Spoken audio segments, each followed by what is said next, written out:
At the Accountability for Informal Urban Equity Hub, that is ARISE, we worked with women based workers across 3 Indian cities to understand their experiences of menstrual health using participatory action research approaches.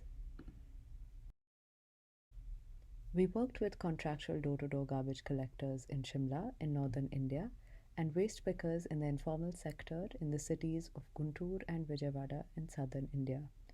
Preliminary focus group discussions focusing on women waste workers' health and well being revealed the challenges involved in managing their menstruation at home and work.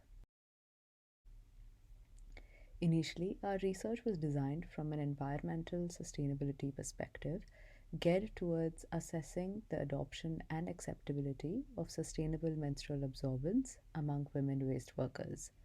This involved the distribution of menstrual health kits comprising products like menstrual cups, period underwears, and cloth sanitary pads. The distribution of these kits prompted detailed discussions around the usage of these products and safety considerations. However, these discussions quickly revealed the stiff costs associated with environmental sustainability, approaches to menstrual health, and also highlighted the class and caste blinded-ness of our efforts. For instance, many of the women waste workers living in under resourced living and working environments had restricted access to private spaces and wash facilities, both of which are essential prerequisites for the usage of menstrual health products in a safe and sustainable manner.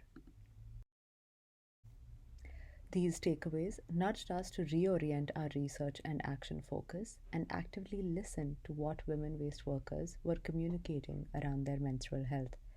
It became increasingly evident how many of the women waste workers had fuzzy understandings of their body anatomy, including linkages between menstruation and reproductive health. They expressed great interest and enthusiasm about getting to know their bodies and how to take care of them, particularly in the context of their living and working environments. Hence, we approached medical practitioners to share scientific knowledge with women waste workers in an effort to enhance body literacy and increase awareness of the female body anatomy. These interactions acted as safe spaces for women waste workers to come forward and seek answers to the questions they have otherwise hesitated to ask, owing to stigmatizing experiences at healthcare institutions.